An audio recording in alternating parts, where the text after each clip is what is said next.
Welcome to But Jesus Drank Wine. And other stories that kept us stuck. I'm Mead. And I'm Christy. In this podcast, we'll explore the stories that kept us, stuck, wanting to drink and not wanting to drink all at the same time. Join us as we show you that freedom from alcohol does not have to mean a life sentence of misery and missing out, but actually means living an authentic life full of peace, joy, and purpose. Hello! Oh my gosh. We have the giggle. We have the giggles today. It's like pouring down rain in both of our places, and we just had to bring some fun to this day. So we are giggling away as we get started. Oh my gosh. Well, first of all, can we take a minute and talk about like all the amazing guests and people that have been on and like how amazing the conversations have been lately. Like I listen to them multiple times because I just love hearing like these people that we get to talk to stories. They're so good. I know. And then, it happens to me when we're doing these and I'm like, oh wait, I have to participate in this interview because I get so swept away by these people's incredible stories. Mm-hmm. And then to hear, to get texts from clients and friends and, are saying like, oh my gosh, like this stood out. And oh my gosh, it's been so amazing. Yeah. We're so grateful. I know. But today it's just us. And today you're stuck with us. Today it's just the two of us, you guys. I'm sorry, but we do have a really fun chat. We're gonna like do it the same style. If you guys listen to our 10 top things about being a non-drinker, we've both made our own list. It was supposed to be 5, but of course we're overachievers.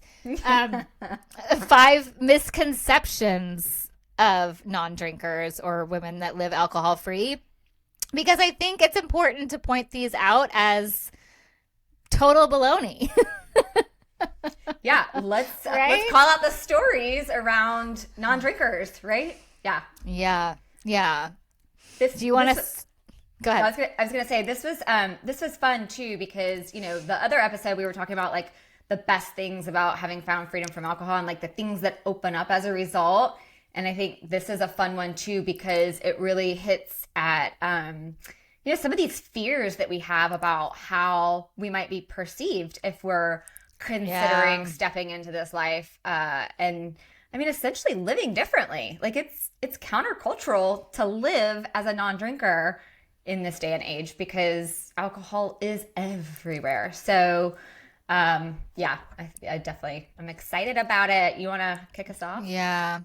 And just like really quick to respond to that too, I think when we're doing this work, it's like a 2-part thing of like realizing that not letting, what other people think bother you because we can't control it. But in this episode today, we get to say that you don't have to worry about this stuff because it's so not true. Right? Yeah. It's just not, it's not true. Let's call out the stories and exactly. Yeah. So you can go first because you just kicked us off. Yeah. What's your first misconception that you've run into like living alcohol free of like being a non-drinker that other people think?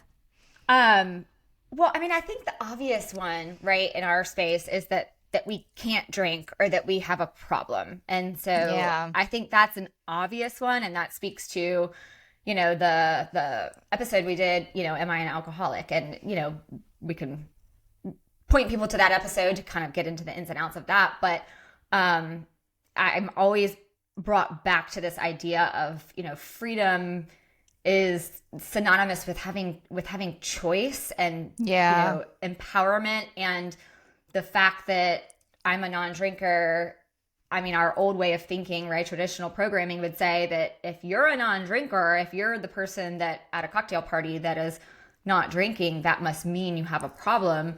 I just kind of wanted to, umbrella that as it's not necessarily that. And I think that's what we're largely working towards shifting culturally is that idea that we can just choose not to drink. You don't even have to have been a gray area drinker and feel like it wasn't working for you. Just choosing not to drink doesn't mean you had a problem, or you can't drink. Yeah.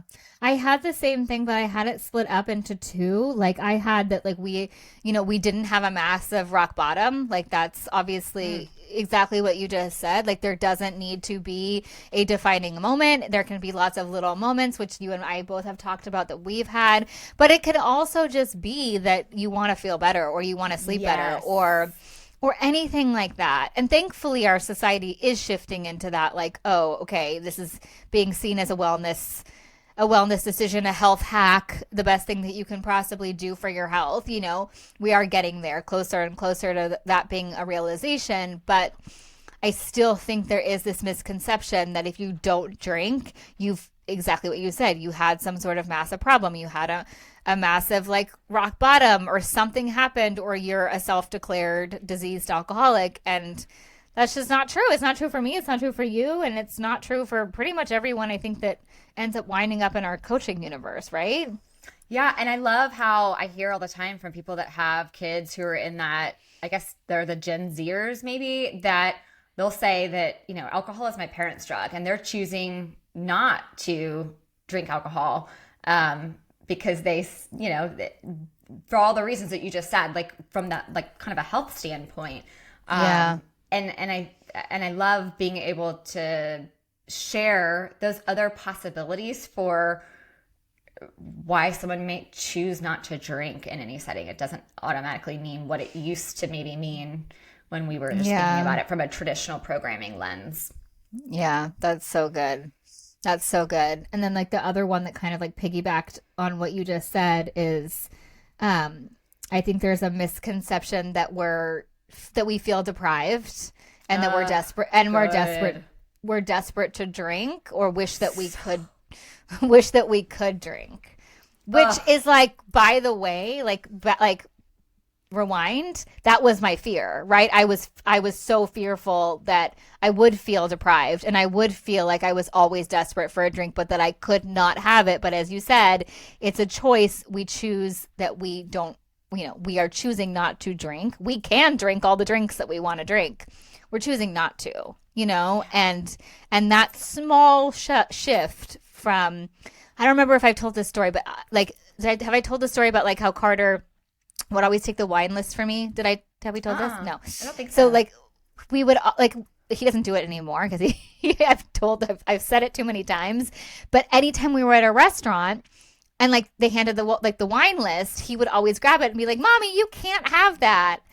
And I kept saying, "Carter, I can totally have that. I can have all the wine on that wine list, but I'm choosing not to because I know it doesn't make me feel good anymore." He doesn't do it anymore. But like, that's a really subtle shift, right? Of like the choice, like you said. Yeah. And I think it speaks so, that's what I couldn't, early in my like journey, when I was first brave enough to bring like my awareness to my relationship to alcohol, and how I had that internal conflict around it, like wanting to drink and not wanting to drink. I could see it as, okay, alcohol is getting in the way. I don't want it to be in my life. If I remove alcohol, then I'll feel what I'm looking to feel, where I'm not, feeling miserable. But as we've talked before, as I share all the time, like it was the realization that moving the alcohol isn't really what I'm looking for. I'm looking for removing the desire to drink alcohol so that I don't end up in a place of deprivation, because freedom to me would not be just being a non-drinker. Freedom to me is being a non-drinker and not feeling deprived, to your point. And yeah. So good. That's so good. So good. So good. Yeah. And that's the freedom of it. And I think that is where I get really, really, really excited about being fortunate enough. Like, I'm so grateful for this platform, for being able to share like we do around this, because, there past linear thinking puts us in that there's a deprivation. And so, I know I have friends still after, it's been over 3 years who are still like, no, like for real, like you really don't want that? Like, are you, like, no, like tell me, no, like seriously, you can tell me. Like, no, legit, you couldn't pay me to drink that. And it's not taking any effort to not drink that. I don't have any desire. There is zero benefit and only. Yeah. Yeah. I actually had a school mom, just like a random school mom, say that to me at pickup one day. I think she saw my Instagram. I don't know how, but she was like, yeah, I think it's okay for some, but I think for most people, that can't drink, they're just going to feel deprived the rest of their life. And I was like, oh, sister, if you only, I don't have enough time because we're walking into school, but it's so wrong. It is. And I wonder how much of that too is, that inability to not want to possibly see it a different way, because there's a comfort in staying in our, even though we're miserable, maybe drinking, staying stuck in what's the known of that. I mean, I get that too. So, yeah. What's next on your list? So that we're all, kind of like the flip side of that, the people that are living in freedom and like, oh my gosh, this is amazing, because it is, that we're anti-alcohol evangelists, like that we care, and we're trying to, okay, there's two parts there, right? that we She's care. Getting really excited over there. I know.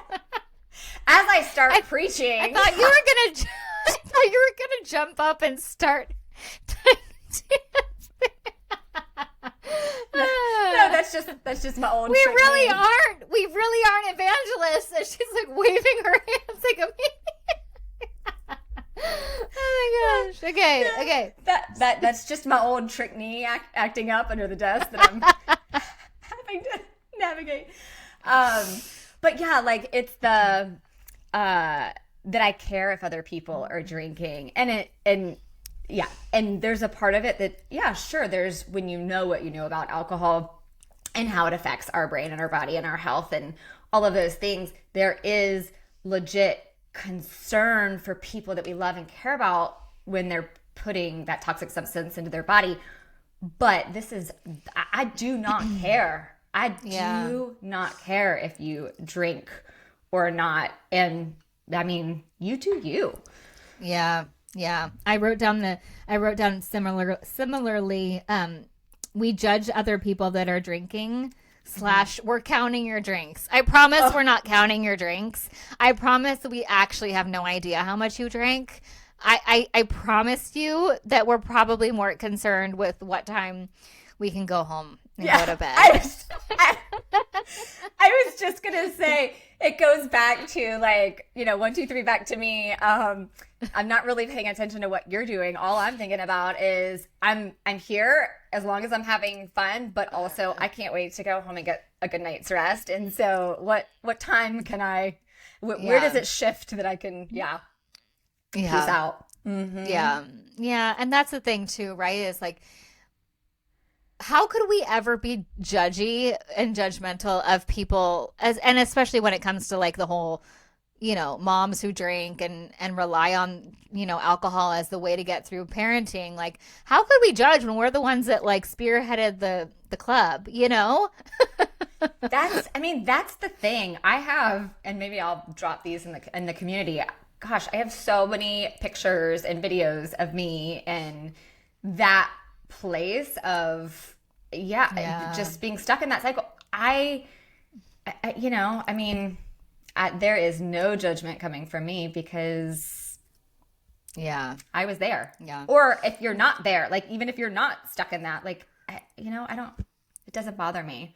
But I did. I think about the beginning of my journey and how I learned the hard way that I do get very obviously passionate, very excited about things that I've learned that I'm like, who knew? I legit didn't know that alcohol was ethanol. I did not know that was the thing that went in my gas. Like that kind of stuff, the learning that came from that. And I'm someone that if I find something, everyone who knows me right now, as I'm saying this, is like, oh yeah. When I learn something new, I'm excited to share it and I get a little passionate about it. So I did learn early on in the journey when I was newly free from alcohol that people probably did perceive that I was judging them, and I own that and I apologize for that because it wasn't that I was judging, I was very excited, but I can totally see how it came across as that. Yeah. Yeah. Totally, 100%. And yeah, I mean, I told the story about walking into the barbecue and telling everyone they were Yeah. they were literally going to die of cancer. I mean, I don't think it was that extreme, but it was pretty close. But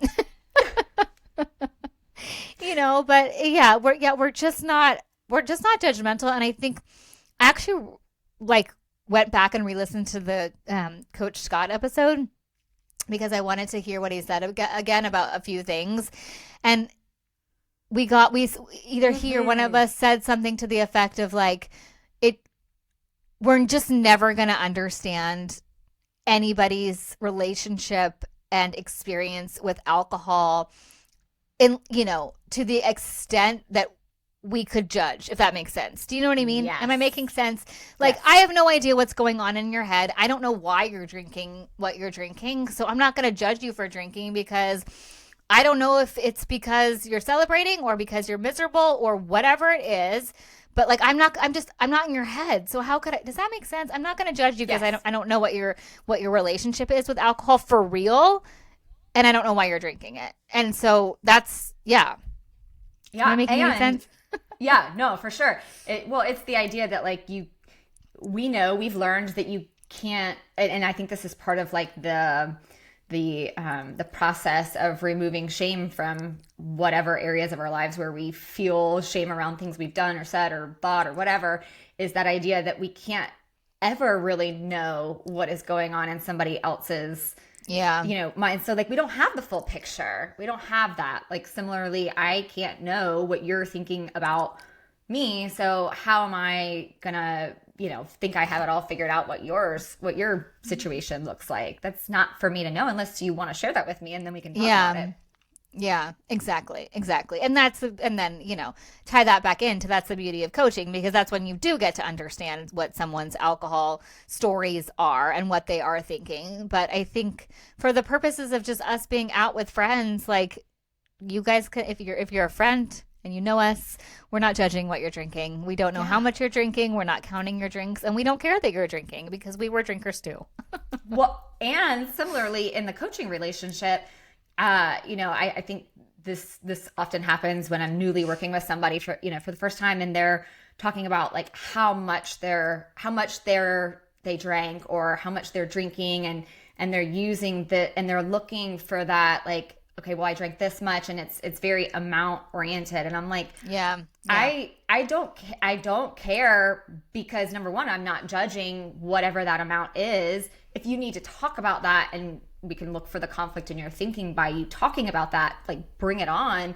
But also like as part of that, I'm more looking at, why don't you feel peace with your relationship to alcohol? Yeah.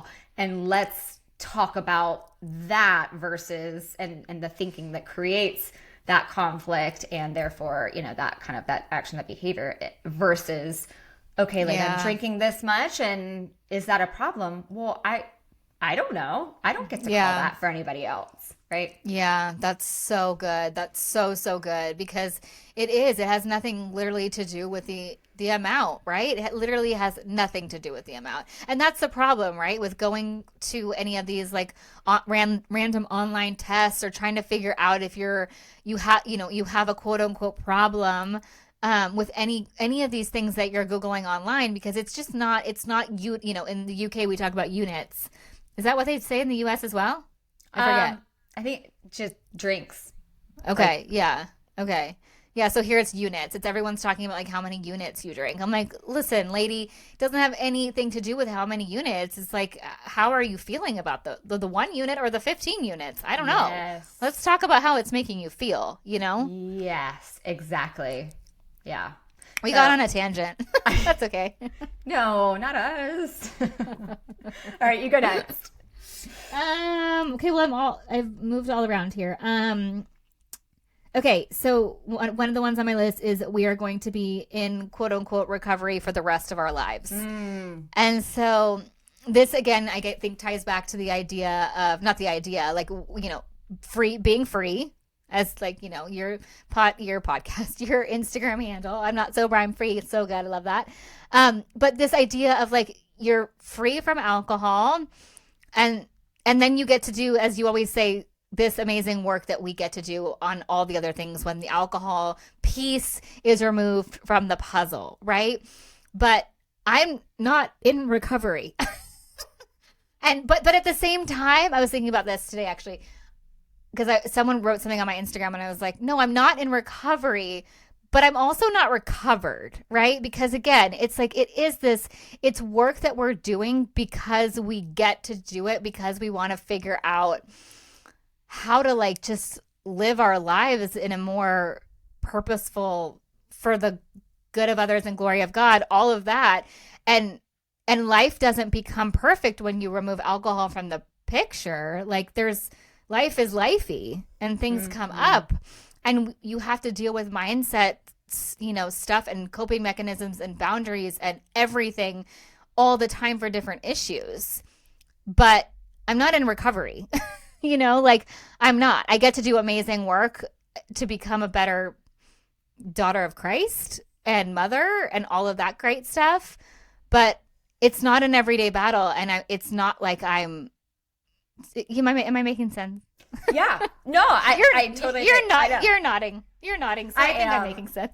Yeah. No, I am. Well, yeah. That's why I like to say, like, for me, I see this as well. Number one, I think recovery implies there's something wrong and something needs to be fixed and something is broken, and so we have to recover what's lost, or we have to fix what is deficient. And can I say BS on here? I call BS on bologna sandwiches. That's right, bologna Sammys. Because there isn't anything wrong with us. We all have the condition of being human, and so whether your thing is wine that's getting in the way of your life, your everyday, whatever your everyday addiction is, and I mean, there could be a million things that distract us. It doesn't matter. I've never resonated with the idea that this is a recovery journey, because there is nothing wrong with us. I love to say this is a discovery journey, because finding freedom from alcohol, I thought, was like the last piece of the puzzle. Turns out it was like the first piece of this new puzzle that I now get to put together and create in a really intentional, beautiful, thoughtful way, versus finishing that, finding that last piece, removing alcohol, and then that's it. It's like, no, now I get to discover things that when I was drinking, and again, I go back to like, it's not just the time I was drinking, it's the time I was thinking about it, the time that I was prepping for it, the time I was recovering from it, the time that and space that alcohol took up in my life as a gray area drinker, who people would never have guessed from the outside looking in that there was anything amiss with my drinking. But like that cloud that carries doesn't exactly allow for discovery and curiosity and eyes wide open. And I mean, that was just a very dull, low-grade irritability, high-grade irritability kind of situation. And so, gosh, like having a blank canvas that comes from discovery is just the best part of this. It's what we get to do. Yeah, it's so good. I'm trying to find the Bible verse that I want to run the race verse. What is it? I was actually talking do you remember what it is? No.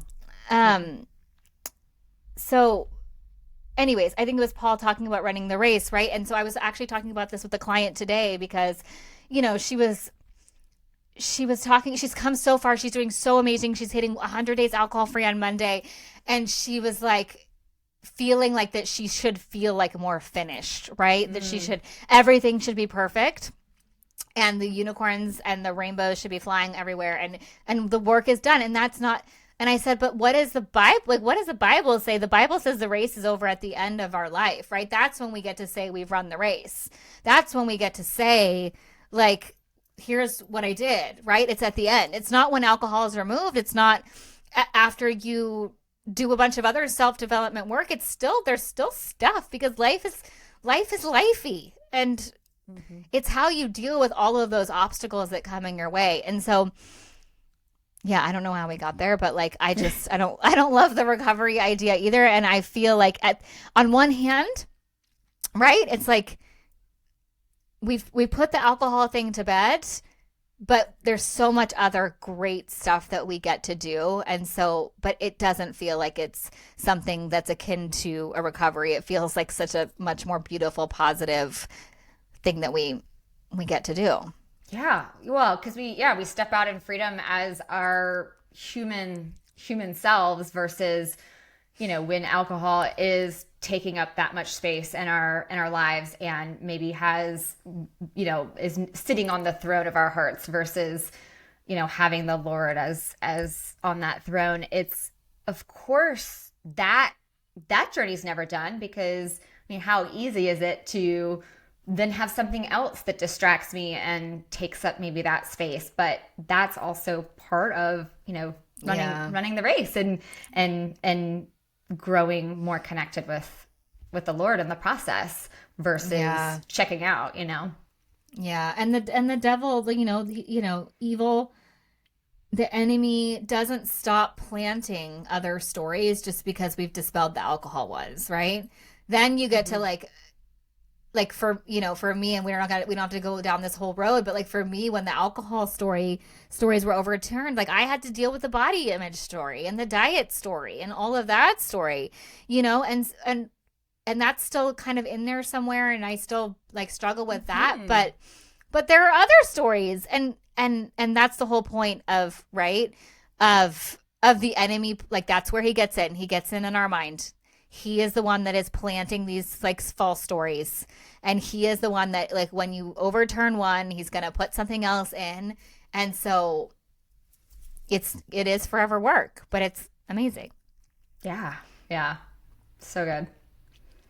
So true. I was waiting for that. I was like, we've got to switch spots here.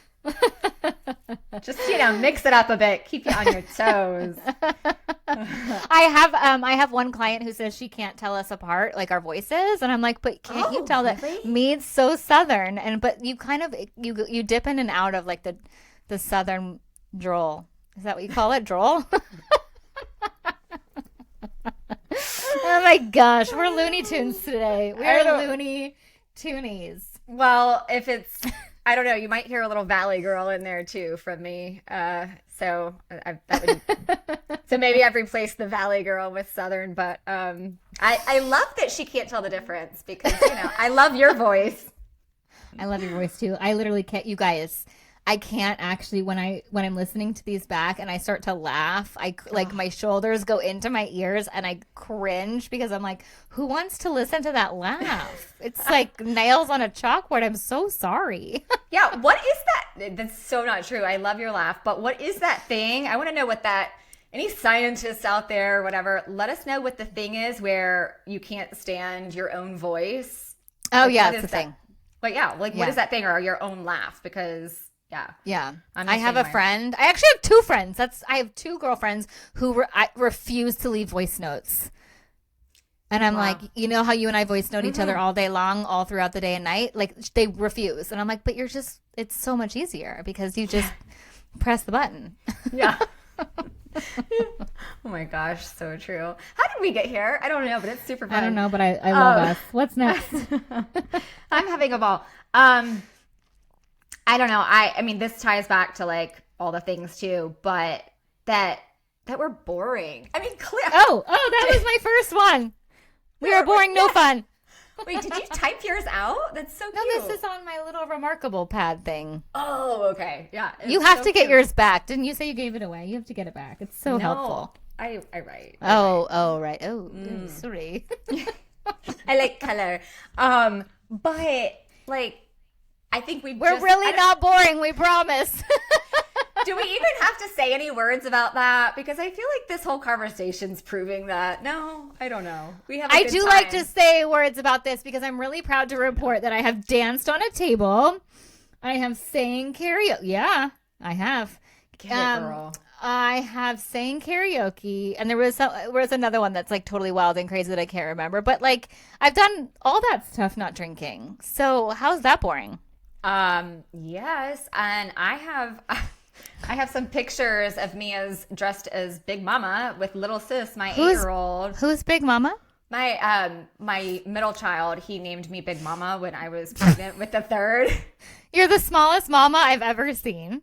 No, but he was super cute. He's like 3-4 years old, and he's like, Mama, you're Big Mama, and I just thought it was precious, so it stuck. Aww. So my rapper name is Big Mama, and when Lily Jet and I get to rapping at night, she's little sis, and we have a whole situation. How did we get here? I don't know. I love it. But it's like, that is not boring. When I'm spending, those pre-bedtime hours with her rapping, like, my kids can't get over the fact that I can like beatbox a little bit. Okay. All right. Okay. Wait a minute. Too far. I know. Too far. No. I want to hear it. No. Oh gosh, no. That's yes. not gonna happen. No. Okay, babe. I want to rap next episode. Maybe I'll do it in the community. Save it for the community. If you want to hear it, if you want to hear Big Mama live. Oh my gosh. How have we gotten here? I don't know. We're loony today. Okay, we're really we're really not boring. We're super fun. And also, I do have to say about that though, that one of my biggest fears in, venturing into this space of like, what if I do something about this alcohol situation, was that I wouldn't be any fun. And I know we've talked about this on other episodes, but it was such a big one for me. My identity, largely in probably not a great way, was wrapped up in the fact that I am pretty fun. I have a good time. Yeah. And one of the greatest gifts of becoming alcohol, finding freedom from alcohol and living in this space, is that I'm continually finding that actually, I mean, it's more fun, and also I am still fun. That's not just something that alcohol so-called gave me. It's part of kind of who I am too. Like, that's just part of my personality, and that's really cool to see too, because I was afraid that would, be different. So yeah, that is not boring. So true and so good. And I just want to add to that like, if you are in this at the beginning and you feel like it feels so weird and you don't feel fun in the beginning, to keep going, because confidence comes with doing the thing over and over again until you realize that you have that out-of-body experience, that you're like, oh wait, I actually am really fun. And it takes a little bit of time, and it takes doing different things. And if we've been drinking for decades and we haven't done anything without alcohol, it does feel weird, and it takes a few repetitions to do this stuff before this settles, right? Like, you're just not going to feel confident out of the gate, whatever. But you will get there, and we are really fun. Well, it's the experiential knowledge that helps us really reinforce those new pathways that we've created by saying that we've disrupted the old pathways that say that alcohol is necessary for fun or to be fun and how we want to, show up. And we've disrupted that, but also because it's new and different, as long as we are keeping that like open mind, and almost that experimental mindset that we talk so much about, it's like, okay, like, I get to see, is this true or not? And then the more experience we have, it affirms it. I don't know anybody that it hasn't affirmed, to be honest. Like, I don't have anyone that's come to me and said, you were wrong about this. And this is a story that there's not a single client of mine that doesn't have this variation of a story of like, but either life won't be fun or I won't be fun if I'm not drinking. Same. Yeah. And this is the thing, it's just not true. So it's just awesome. It's just awesome. It really is. Do you have any more on your list, my darling? I think it's your turn. Oh, well, I have that we don't like to host, which I still really like to have people over, and I still like to have a party, but I do have a pillow that says, please leave by 9 p.m. Which one of my really good girlfriends got for me as a birthday present, and it's so good because it's true. But yeah, I mean, I think it just ties back into the, like, we do like to do things, and we can be social, and we can be around people, and we get to design a life that we love, and what do you always say, not by default, which is so awesome. And so yeah, Yeah, exactly. I'm so aligned with that too. And when it's coming from a place um of choice, of freedom in that, like I think about maybe how often I would have hosted things before out of feeling like that's something I needed to do, or because also in a way like it's that opportunity to sit back and drink that wine and not, as long as I'm like not drinking it by myself all the time, then I feel better about what I'm doing. And so, I mean, I've taken this in a kind of a boring direction, but No, you haven't. but I also I think it's when you're living from that place of like freedom and choice, it's like just because we don't drink doesn't mean we're not, able to do things that normally we would love to do. That's where that entanglement comes up so often with our stories and alcohol. And so, yeah. Yeah, that is so, I'm so true. I can't. I'm going to have to start saying something else. What, do you have anything else on your list? I have, this was just, I mean, yeah, it's funny. My list, it all kind of like, goes together, but, that we're weak. Like, and I think this ties. Ooh. Yeah. Ooh, I don't like that. Who thinks that about us? Well, yeah, exactly. Right. Well, I think it ties back to the whole, idea that non-drinkers must have a problem, and then we can't. And it ties back to like being in recovery, so to speak, and so I just think about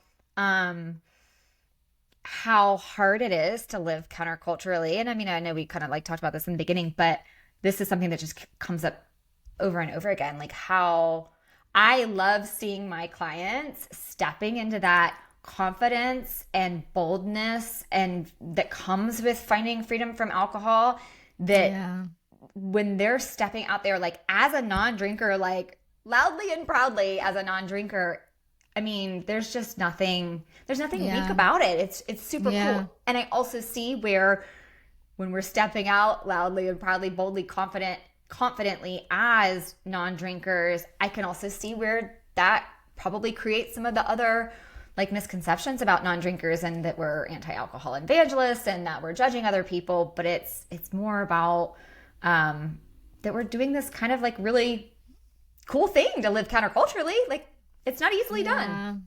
No, I love that so much. And I think when I've had, and I'm sure you have too, like clients come with the story that, drinking is rebellious, and they like that kind of rebellious part of it. But I'm always like, but lady, like being a non-drinker is the most rebellious thing you can do. Like 86% of America drinks, or whatever it is. I made that up. Just someone fact check me. But like everybody drinks, right?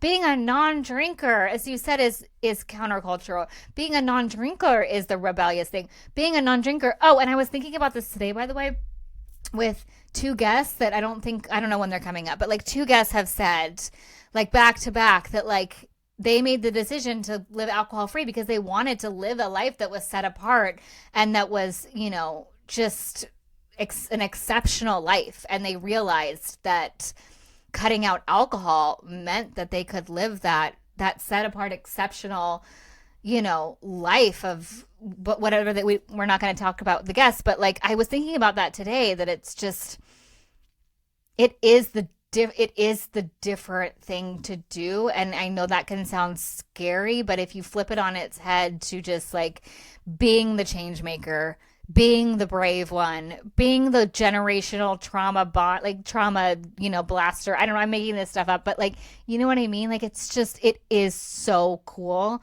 And yeah, I love it.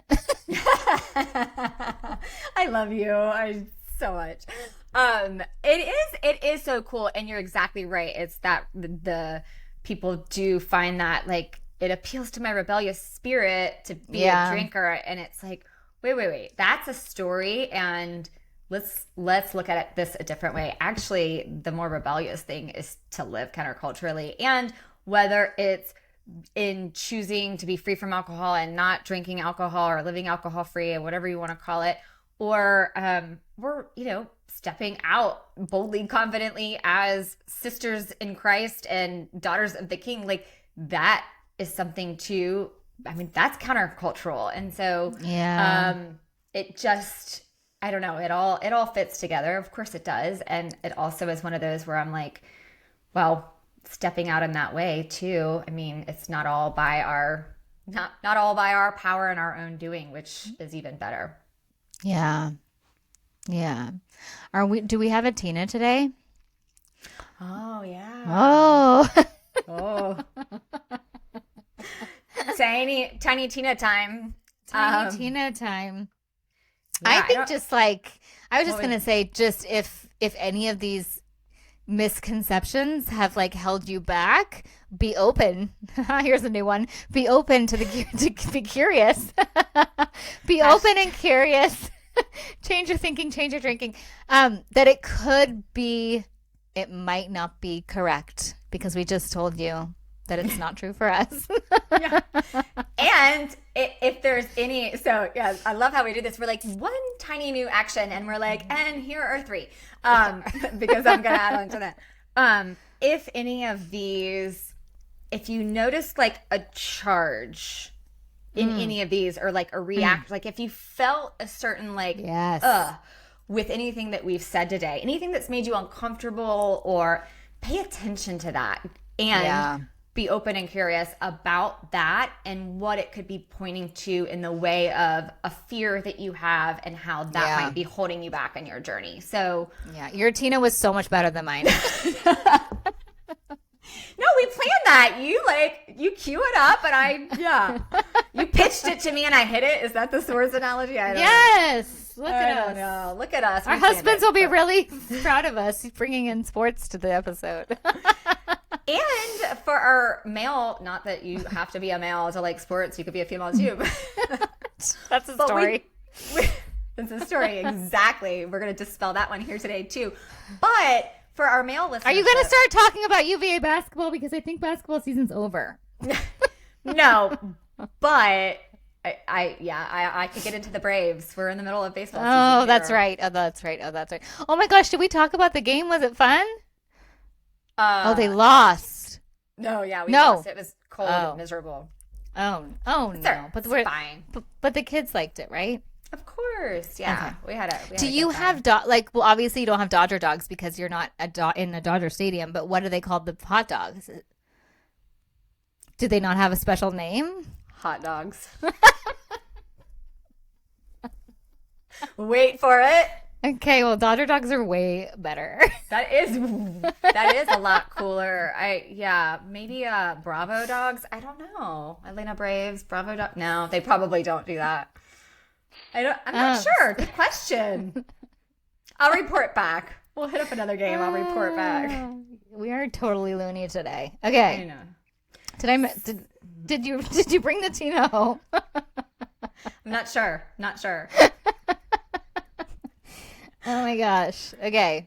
The invitation is to bring your experiment mindset, be open and curious, and pay attention to if there's anything in this episode that made you uncomfortable, including how completely ridiculous we've been because we've had so much fun. If you're like irked by that, if you're irritated by that, pay attention to that. Like, pay attention why do we bug you? Pay attention to your shift in affect. Like when things bother us, there's some clue to something that we should be paying attention to, or we could be paying attention to, that can help us on our journey. And so just notice that. Yeah, I love that. That's the invitation for our tiny little Tina. Yeah, this was so fun. So fun. I love doing this with you, babe. It's just the best. Yeah, same. And thank you for everybody out there that is listening, that probably has cut this off by now, this episode. But if you've made it to the end, the response, the feedback we're getting, we are so incredibly humbled and grateful for the encouragement and the support and the feedback and the listenership. It's I don't know what numbers are good or bad or whatever, and I don't even care. It's that it seems that, people are finding something in what we're saying, and it's the greatest honor and to be able to sit here and share it. So thanks. Thanks, Yes. y'all. Thank you, my friend. I love that.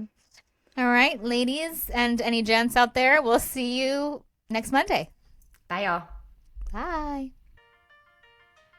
Thank you so much for joining us again this week. You can find all of our episodes at butjesusdrankwine.com, and make sure you follow us over on the gram at Love Life Sober with Christy and Mead at I'm Not Sober, I'm Free. To learn more about what we do, you can visit our websites at meadhollandshirley.com and lovelifesober.com. Take a screenshot of this podcast and share it with a friend or two. And don't forget to subscribe so you don't have to worry about missing a single episode. And if you love what we're doing, please leave us a review on Apple or Spotify. This helps more women who are feeling stuck and alone in the overdrinking cycle to find hope and encouragement. Thanks, ladies. We so appreciate you. We'll see you next week.